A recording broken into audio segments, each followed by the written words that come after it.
지난주까지는 사도행전 3장의 말씀을 살펴봤죠.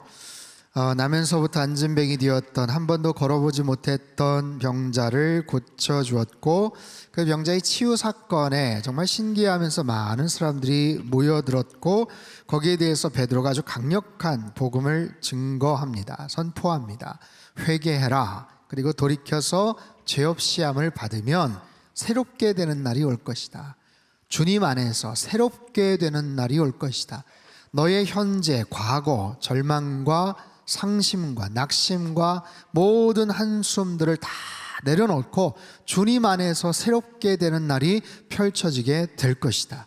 여러분, 주님 안에서 우리에게 허락해 주시는 새롭게 되는 날이 우리에게 허락해 주실 줄로 믿습니다. 자, 그 은혜를 통해서 복을 누리게 될 것이라고 선포하는 거예요. 그런데 그렇게 힘있게 말씀을 전하던 베드로와 요한을 종교 지도자들이 붙잡아가고 있어요. 왜냐하면 그들은 병자의 그 치유 사건, 그리고 사람들이 모여서 메시지 듣는 모습을 못마땅하게 생각했기 때문에 그렇습니다. 그날 베드로의 강력한 메시지를 듣고 많은 사람들이 회심을 하게 되는데요. 사도행전 4장 1절에서 4절까지 말씀을 우리 한번 같이 읽도록 하겠습니다. 시작. 사도들이 백성에게 말할 때에 제사장들과 성전 맡은 자와 사두개인들이 이르러 예수 안에 죽은 자의 부활이 있다고 백성을 가르치고 전함을 싫어하여 그들을 잡음에 날이 이미 저물었으므로 이튿날까지 가두었으나 말씀을 들은 사람 중에 믿는 자가 많으니 남자의 수가 약 5천이나 되었더라. 자, 성령 강림 사건 후에요, 사도들에게 아주 놀라운 능력이 임하는데 한 번 설교에 3,000명, 5,000명씩 막 회심을 하고 복음을 받아들이는 놀라운 말씀의 능력이 나타나는 거예요. 자, 보십시오. 특별한 사건이 발생을 했어요. 사람들이 모여듭니다. 회심을 합니다. 뭔가 심상치 않은 일들이 일어나는 것 같아요. 이 모습을 불편해했던 종교 지도자들이, 그들이 다 모여서 베드로와 요한을 앞에 두고 신문하고 있어요. 5절, 6절, 7절 같이 읽죠. 시작. 이튿날 관리들과 장로들과 서기관들이 예루살렘에 모였는데 대제사장 안나스와 가야바와 요한과 알렉산더와 및 대제사장의 문중이 다 참여하여 사도들을 세우고 묻되 너희가 무슨 권세와 누구의 이름으로 이 일을 행하였느냐. 자, 당대 모든 종교 지도자들, 똑똑하고 경건하다라고 자부하는 영적 리더들이 다 모여서 사도들을 그 앞에 세워놓고 질문을 던지는 거예요. 도대체 어떻게 행한 일이냐? 무슨 권세로 누구의 이름으로 이 일을 행했느냐? 병자를 고친 일, 정말 낫게 한 일이 너무 신기하고 궁금하죠. 그리고 복음의 메시지를 전한 것에 대해서는 못마땅한 마음이 있지만 어쨌든 궁금한 마음으로 질문을 하는데 이 질문의 뉘앙스가 좀 어리석어요. 굉장히 좀 무지한 그런 질문이기도 합니다. 굉장히 폼 잡고 물어보는 것 같지만, 야, 너네 어떻게 고쳤냐? 뭐 이런 거예요, 사실. 근데 거기에 반해서 제자들은요, 아주 성령 충만했습니다. 여러분, 성령 충만하면 하나님께서 지혜를 주시는 줄 믿습니다. 성령 충만한 사람들에게 용기와 담대함을 허락해 주셔요. 8절에서 11절까지 우리 천천히 한번 읽어볼까요? 시작. 이에 베드로가 성령이 충만하여 이르되 백성의 관리들과 장로들아, 만일 병자에게 행한 착한 일에 대하여 이 사람이 어떻게 구원을 받았느냐고 오늘 우리에게 질문한다면 너희와 모든 이스라엘 백성들은 알라. 너희가 십자가에 못 박고 하나님이 죽은 자 가운데서 살리신 나사렛 예수 그리스도의 이름으로 이 사람이 건강하게 되어 너희 앞에 섰느니라. 이 예수는 너희 건축자들의 버린 돌로서 집 모퉁이의 머릿돌이 되었느니라. 자, 병자가 낫게 된 이유, 그 원인을 묻는다면 너희들이 십자가에 못 박았지만 하나님이 살려주신 나사렛 예수 그리스도의 이름으로 이렇게 된 것이다. 예수님 십자가 그 부활의 능력으로, 그 권능과 그분의 이름의 능력으로 이적이 나타나게 된 것이야 하면서 그 다음에 아주 유명한 말씀을 선포하게 되죠. 아까 읽었지만 12절 말씀 한 번 더 읽죠. 시작. 다른 이로서는 구원을 받을 수 없나니 천하 사람 중에 구원을 받을 만한 다른 이름을 우리에게 주신 일이 없음이라 하였더라. 아멘. 얼마나 통쾌한지 몰라요. 여러분, 이 말씀은 굉장히 단호한 구원관을 갖고 있어요. 특별히 다른 종교와 선을 긋고 기독교가 너무 배타적인 것 아니냐, 독선적인 것 아니냐, 이런 평가를 받게도 한 아주 강력한 메시지이기도 합니다. 여러분, 이 말씀 속엔 두 가지 중요한 질문이 담겨져 있는데요. 첫 번째는 인간에겐 꼭 구원이 필요한가? 라는 질문입니다. 두 번째는요, 구원이 필요하다면 꼭 예수여야만 하느냐라는 거예요. 이 두 가지 질문을 중심으로 말씀을 선포하고 지금 전개를 할 텐데, 첫 번째, 자, 먼저 인간이 어떤 존재인지를 아는 것이 중요하죠. 인간은 죄인인가 아니면 선인인가? 인간은 본래 착하게 태어났는데 세상을 살다 보니까 때가 묻어서 악하게 그렇게 변질되는가, 아니면 본래부터 악을 품고 태어난 것일까? 흔히 말하는 성선설이냐 성악설이냐, 뭐 이런 이야기예요. 일반적으로 사회학이나 심리학에서는 성선설을 지지하는 경향들이 많죠. 인간이 범하는 모든 죄는 환경 때문이다, 유전자 때문이다, 기질 때문이다, 어려서 받은 상처 때문이다, 뭐 여러 가지 배경 때문에 습득된, 그래서 악이나 죄라는 독특한 특정한 단어들을 사용하는 것을 좀 기피합니다. 이러한 인간의 이해는 타 종교에서 흔히 볼 수 있어요. 이슬람이나 불교에서도 원죄를 부정하죠. 성선설을 지지합니다. 다만 죄의 동기를 가져오는 그 자아를 잊음으로 인해서 해탈의 경지에 이른다, 뭐 이런 이야기를 하거나, 아니면 이 땅에서 지은 죄악에 대해서 알라를 통해서 해결을 받을 수 있다, 또는 심지어 선행이나 공로를 통해서 죄의 문제 해결될 수 있다, 이렇게 이야기도 합니다. 대체적으로 인간에 대해서 굉장히 낙관적인 도덕적 의무나 책임을 강조하는 그런 정도로 이야기들을 해요. 하지만 그에 반해서 기독교는 아주 분명하게 성악설을 주장하죠. 즉, 인간이 타락하여서 죄인이 되었고 원죄를 갖고 태어나기 때문에 의인은 하나도 없고 태어날 때부터 죄인된 모습으로 타락된 존재로 이 땅에 오는 것이다. 그래서 어떤 성악설의 주장보다도 가차없는 아주 냉정한 비판을 가하게 되죠. 그러면서 동시에 인간이 하나님의 형상으로 지음받았고 하나님께 소중히 여기는, 존중받는, 사랑받을 만한 가치가 있는 존재란 측면에서 어떤 성선설보다도 희망적인 인간 이해를 갖고 있어요. 즉, 성경에서 말하는 인간 이해는 본래 선하게 창조되었지만 죄로 인해서 물들었고 오염이 되었고 그 원죄를 갖고 태어나는 것이다. 이것이 인간에 대한 이해예요. 그렇게 태어난 인간, 본질상 진노의 자식이다 라고까지 말하죠. 에베소 2장 3절 말씀을 우리 같이 한번 읽어볼까요? 시작. 전에는 우리도 다 그 가운데서 우리 육체의 욕심을 따라 지내며 육체와 마음에 원하는 것을 하여 같이 본질상 진노의 자녀이었더니. 본질상 진노의 자녀, 여러분, 이거 굉장히 무서운 평가입니다. 태어날 때부터 진노의 자녀라는 거예요. 진노를 받을 수밖에 없는, 저주와 사망 가운데 놓여있는, 심판을 받을 수밖에 없는 그런 존재다라는 거죠. 여러분, 어떻게 생각하십니까? 너무 가혹한, 너무 지나친 평가가 아닌가요? 우리 어린 자녀들, 우리 어린 손주들 해맑게 웃고 아니면 정말 새근새근 평안하게 자고 있는 모습은 정말 그냥 천사와도 같은 모습 아니겠어요? 그런 모습을 지녔지만 어떨 땐 또 때를 쓰고 울며 불며 고집불통으로 막 이런 모습을 보면 도대체 누굴 닮아서 이러나 싶은 그런 모습이 있어요. 여러분, 인간 안에는 분명히 선한 모습과 그렇지 않은 모습이 공존합니다. 그렇다면 굉장히 균형적인, 중립적인 그런 모습으로 평가를 하면 좋을 것 같은데 성경은 그렇지 않아요. 아주 단호하고 또 절망적인 평가를 합니다. 전적으로 타락된 존재다. 아주 타락된 존재, 본질상 진노의 자녀. 여러분, 하루 종일 우리가 착하고 선하게 살아가는 것은 아니지만 그렇다고 늘 뭐 악을 꾀하고 죄를 짓고 살아가는 것만도 아니잖아요.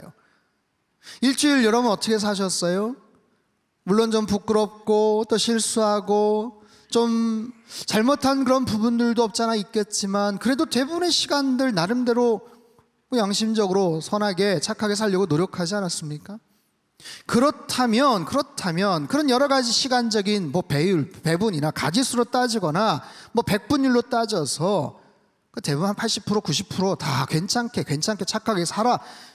그러면 한 85점 이상이면 다 구원받게 하자, 천국 가게 하자, 이러면 괜찮을 것 같은데 그렇지 않더라는 거예요. 여러분, 하나님의 기준은 대단히 엄격하십니다. 정말 단 한 개의 죄가 있어도 죄의 삭은 사망이다. 하나님 앞에서 의롭다고 평가받지 못한다는 거예요. 용납될 수 없는 이유가 있어요. 한번 예를 들어 볼게요. 여러분, 한 개에 수백만 원, 뭐 수천만 원 호가는 명품 시계가 있다고 칩시다. 여러분, 작은 시계이지만 전문가들의 이야기를 들어보면 그 안에 뭐 수십 개, 수백 개 부품이 들어간대죠. 어떻게 그 작은 부품들이 미세하게 거기서 다 그것이 서로의 역할들을 감당하면서 돌아가는지는 모르겠는데, 여러분, 정말 그 정교하게 뭐 그냥 보석으로 그냥 치장을 하는 거 말고요, 정말 유명한 그런 명품 시계들 같은 경우 그 안에 부품이 5개, 6개 정도, 수백 개 중에 5개, 6개 정도만 만약에 이상한 게 들어가거나 가짜가 들어갔다면 그럼 분명히 작동에 문제가 생길 거예요. 명품 시계라고 말할 수가 없겠죠. 여러분, 만약에 가족이 수혈을 받아야 되는데, 지금 굉장히 급하게 수혈을 받아야 되는데 피가 조금 모자라서 병원에서 임시 방편으로 한 2, 3% 편의점에 가서 케찹을 사다가 넣었다고 한번 가정해 보십시오. 말도 안 되는 얘기지만, 근데 또 솔직해요. 그 얘기 안 해도 되는데 굳이 이거 오늘 수혈받은 피 좀 모자라서 한 2, 3%는 사실 케찹입니다. 아이고, 그래도 나요, 지난주 딸기 주스였는데 그래도 색깔도 좀 진하고. 이런 말이 안 되죠.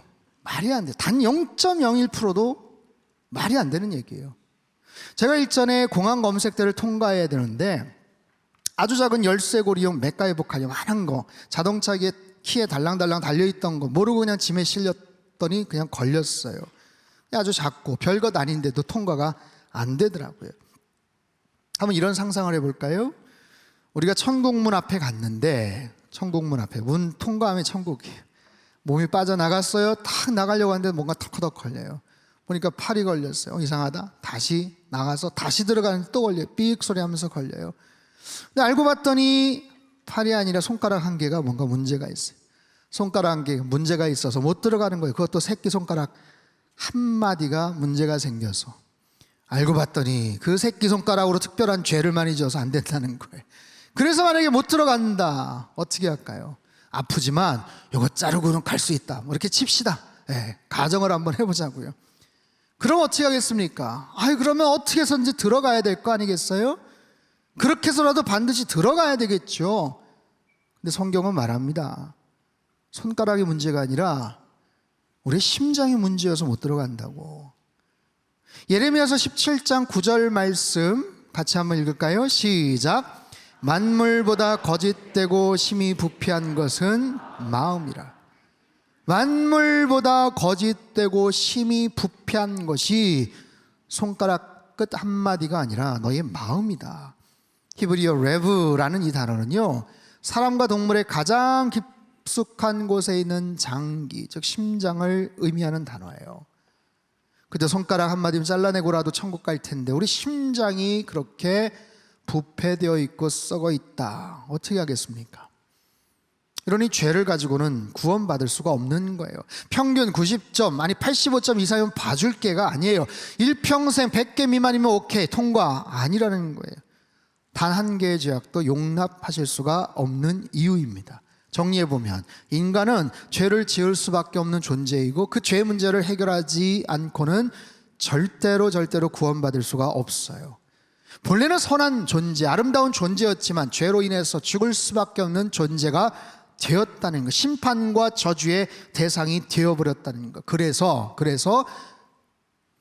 우리 모두는 구원이 필요한 존재다. 그렇다면 두 번째 질문, 그렇게 구원이 필요한 존재라면 꼭 예수뿐인가? 라는 거예요. 예수의 이름만이 가능한가? 라는 거예요. 죄를 지을 수밖에 없는 존재다, 구원받을 수밖에 없는 존재라면 다른 방법은 없느냐라는 거예요. 다른 누군가를 의지할 수는 없을까라는 거예요. 그렇다면 누구의 이름을 의지할까요? 그럼 세상에 누구의 이름을 의지하면 좋겠습니까? 요즘 정치권에서는 4월 총선을 앞두고 공천에 신경을 쓰고 있죠. 대단히 민감한 이슈입니다. 누구를 내세울까? 누구를 앞세울까? 어떻게 전략 공천을 할까? 누구를 경선을 시킬까? 누구의 이름을 앞세우면 우리 지역구를 찾아올까? 아니면 거기에 승리를 할까? 누구의 이름? 도대체 그 이름의 파급력은 어느 정도 될까? 영향력은 어느 정도 될까? 여러분, 정치 지도자들 어디까지 어느 정도 의지할 수 있을까? 여러분, 역사상 막강한 리더십을 발휘했던 정치 지도자들이 참 많았죠. 2차 대전 당시 독일의 나치당을 이끌면서 악명을 떨쳤던 아돌프 히틀러가 있습니다. 그에 대한 독일 국민들의 신뢰와 찬사는요, 이건 정치적 리더십을 넘어서서 거의 종교적 메시아 수준에까지 이르렀어요. 수많은 독일 시민들이 그에게 오른손을 높이 올리면서 나치식 인사를 했던 것 여러분 아시죠? 뭐라고 인사를 했습니까? 하일 히틀러, 하일 히틀러. 이 뜻은요, 히틀러 만세라는 뜻이지만 이 하일이라는 단어에는 구원, 행복이라는 뜻도 담겨져 있어요. 즉 히틀러가 구원을 주고 우리의 행복을 보장해 준다라는 암시적인 의미입니다. 어떻게 그런 오만함을 가지고 그런 인사를 시키고 경례를 붙였을까 싶어요. 근데 더 어이가 없는 것은 그런 광기 어린 지도자를 독일 국민들이 열광을 하면서 좋아했다는 거예요. 그리고 독일의 그러한 정치 상황을 시간이 한참 지나고 나서도 그때를 그리워하는 사람들이 적지 않았더라라는 것입니다. 여러분, 세상의 어떤 정치 지도자도 우리에게 구원을 줄 수 없어요. 종교 지도자도 마찬가지입니다. 사람을 의지할 수 없어요. 똑같은 존재입니다. 본질상 진노의 자녀입니다. 자신의 문제도 해결 못하는데 누구의 문제를 해결할 수 있다는 말입니까? 어떤 고등 종교, 모슬렘, 불교, 힌두교 절대적인 구원 약속하지 못합니다. 다른 이단 종교들 경전도 없고 체계도 없고 사상도 없는 이단, 사이비, 여러 미신 유사 종교들 말할 것도 없죠. 반사회적이고 비윤리적으로 사람들을 미혹시키고 사람들을 낭만케 하는 이런 그런 존재들을 어떻게 믿고 의지할 수 있단 말입니까? 성경에 나오는 수많은 구절 중에 오늘 4장 12절 말씀은 가장 대표적인 구절 중에 하나예요. 우리 다시 한 번만 더 천천히 또박또박 12절 말씀 읽겠습니다. 시작. 다른 이로서는 구원을 받을 수 없나니 천하 사람 중에 다른 이름을 우리에게 주신 일이 없음이라 하였더라. 아멘. 여러분, 오직 예수님만이 우리의 유일한 구원자이심을 믿으시기 바랍니다. 주님 말씀하셨어요. 나는 길이요 진리요 생명이니 나로 말미암지 않고는 아버지께로 올 자가 없느니라. 나는 부활이요 생명이니 무릇 살아서 나를 믿는 자는 죽어도 살 것이고 영원히 죽지 않는다. 영원히 죽지 않는다. 여러분, 어느 누가 이런 말을 할 수가 있겠어요? 말은 할 수 있겠죠. 정신병자나 사기꾼 같으면 말할 수는 있겠죠. 하지만 정말로 부활이요 생명 되시는 그분은 십자가 달려 죽으셨지만 사망 권세를 깨뜨리시고 사흘 만에 부활하신 생명의 주인이신 줄로 믿습니다. 여러분, 그분의 삶이, 그분의 죽음이, 그분의 십자가가 부활이 증명하고 있잖아요. 그 십자가를 한번 생각해 보십시오. 세상에 많은 위대한 성인들이 있어요. 존경하는 위인들이 있어요. 놀라운 인생을 살았고 참 귀한 삶을 살았다고 우리가 지지하고 마음을 다해서 존경할 수 있지만 그럼에도 불구하고 나하고는 별 상관이 없는 거예요. 내 현실의 문제를, 내 현실의 고통을 위해서 요만큼의 고통이나 아픔을 공유하지 않아요. 전혀 상관없는 인생을 살다가 그렇게 간 거예요. 여러분, 이 세상의 모든 존재도 어떤 위인들 다 마찬가지입니다. 하지만 오직 예수님만이 이 땅에 오셔서 십자가를 짊어지시며 참된 사랑을 보여주셨죠. 우리를 사랑하시되 끝까지 사랑하셨어요. 물과 피를 쏟으시면서 마지막 순간까지 우리를 사랑하시고 우리에게 모든 것을 부어주셨어요. 이런 위대한 십자가의 사랑보다 더 아름다운 사랑의 이야기가 어디 있겠습니까? 가장 높고 존귀하신 그분이 가장 낮고 천한 모습으로 이 땅에 오셔서, 아기의 모습으로 이 땅에 오셔서, 육신의 모습을 띠고 이 땅에 오셔서 구유에 누이셔서 가장 비천한 모습으로, 정말 고통스러운 모습으로 죽어가셨던 그 겸손의 모습들, 그 희생의 그 자세들, 이 땅을 살아가시며 복음을, 한국 천국 복음을 증거하셨고, 병든 자를 고치시고 귀신을 쫓아내시고 하늘의 소망을 말씀하셨어요.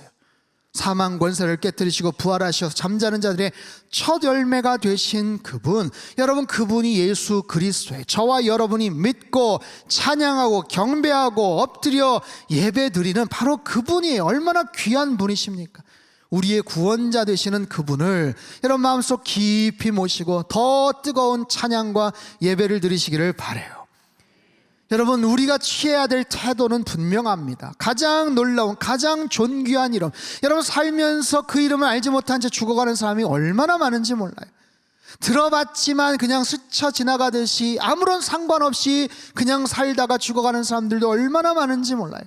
하지만 매 주일마다 복음의 메시지를 듣고 예수 그리스도가 누구인지를 깨닫고 그 교제라고 친밀함을 쌓아가는 이 과정 자체가 얼마나 축복된 그런 의미 있는 시간들입니까?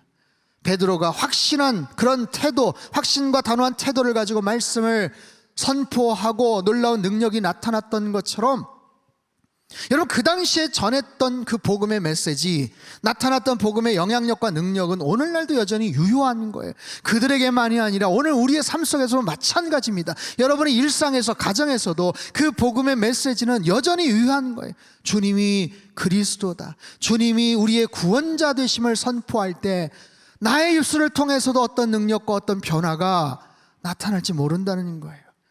그렇다면 그 예수 그리스도의 이름을 나는 어떻게 드러내고 살 것인가? 어떻게 증거하며 살 것인가? 알기는 아는데, 머릿속에서 끄덕이긴 하는데, 그저 그건 그거고 바쁘고 분주한 내 일상에서는 그냥 그렇게 살아갈 것인가? 아니면 기회가 되는 대로 정말 상황 속에서 그 예수 그리스도의 이름을 선포하면서 드러내면서 살 것이냐라는 거예요. 며칠 전에요, 이 앞에 분평 사거리를 이렇게 지나가는데 어떤 여자분이 피켓을 하나 들고 서 있더라고요. 무슨 선거철 아직은 아닌데 들고 있어요. 보니까 예수라는 그냥 딱 두 글자예요. 두 글자 딱 적혀 있는. 여러 가지 생각들이 스쳐갔습니다. 뭐 다른 제스처도 없었고, 뭐 수식어도 없었고, 요란한 뭐 동작도 없었어요. 그냥 예수라는 두 글자 적혀있는 피켓 같은 거, 뭐 굉장히 꾸며있는 화려한 피켓도 아닙니다. 그냥 그런 글씨 하나 딱 박아놓고 거기서 서 있어요. 많은 사람들이 아마 지나가면서 속으로 조롱을 하거나 수군대었을 것 같지만 저에게는 굉장히 큰 울림이 있었습니다. 궁금한 거예요. 어느 교회 다니시나? 뭐 그것도 궁금하지만 저분이 왜 저걸 들고 계실까? 오전 시간이었거든요. 저걸 들고 있으시는 이유가 뭘까? 어떤 마음에서 저걸 지금 들고 계실까? 그럼 분명히 쉬운 일은 아니잖아요. 사람들 많이 다니는 그곳에 보라고 들고 계셔요. 예수. 마치 오늘 설교의 모든 내용을 함축해서 그냥 표현하고 있는 듯한 느낌? 베드로의 그 귀한 메시지의 모든 함축된 메시지가 다 담겨져 있는 것 같은 그런 장면. 뭔가 신비한, 아주 분명한, 너무 감격스러운 어떤 사연을 가지고 그 앞에서 구원자 되시는 예수님을 증거하고 싶은 그 마음 속에 그것을 들고 계시는 그분, 보다 더 알리고 싶은 그런 마음, 그 귀한 마음, 그 귀한 모습이 오랫동안 떠나질 않더라고요. 사랑하는 성도 여러분, 예수 그리스도가 저와 여러분의 구원자 되심을 분명히 믿으시기를 바랍니다. 우리가 그분의 이름을 알고 있다는 것은 축복이에요. 말할 수 없는 선물이고요. 우리가 천하에 많은 이름이 있지만 예수님의 이름을 알고 믿고 그분을 의지하여서 그분의 자녀가 되어 천국 백성이 될 수 있다는 것은 말할 수 없는 은혜요 축복입니다. 그 주님 예수 그리스도, 그분의 이름으로만 만족하시고 충만케 되시기를 바랍니다. 그분의 이름 안에 모든 것이 다 들어가 있어요. 어떤 죄인도 용서하실 수 있는 엄청난 능력이 그 이름 안에 있습니다. 아무리 처절한 절망도 소망으로 바꿔놓으실 수 있는 놀라운 능력이 그분의 이름 안에 있어요. 모든 죽어가는 것을 살리실 수 있는 생명의 기운도 그분 안에 있어요. 그분의 이름 안에 있어요. 우리의 삶 속에 모든 불편과 한숨과 모든 불가능도 해결해 주실 수 있는 그 예수 그리스도, 그분 한 분만으로 여러분 만족하여 살아가시기를 바랍니다. 40여 년 동안 한 번도 걸어보지 못했던 장애인을 벌떡 일으켜서 세우게 하셨던 그 이름, 나사렛 예수 그리스도의 그 이름, 일어난 그 장애인이 뛰며 찬송하며 하나님께 영광 올렸던 그런 인생으로 변화시키셨던 그 놀라운 이름의 능력이 우리 안에도 나타날 수 있게 되기를 바라고요. 그 이름을 믿고 신뢰하며 날마다 승리하며 살아가는 저와 여러분의 하루하루의 삶이 되시기를 주님의 이름으로 축복합니다. 그 이름으로 만족하시고 일평생 주께만 영광 올려드리시는 저와 여러분의 삶이 되시기를 바랍니다. 살아계신 하나님 아버지, 오직 예수님의 이름으로만 만족키를 원합니다. 주님의 이름으로 충만케 하여 주시옵소서. 그 이름 안에 있는 소망과 능력과 생명과 부활의 놀라운 은총이 하나님 나의 삶을 더욱더 온전한 모습으로 변화시켜 주시고, 하나님 예수 그리스도의 이름이 우리의 구원자 되심을 믿음으로 선포하며 일평생 주께만 영광과 찬양을 올려드리는 평생의 삶이 되도록 축복하여 주시옵소서. 존귀하신 예수님의 이름으로 기도합나이다. 아멘.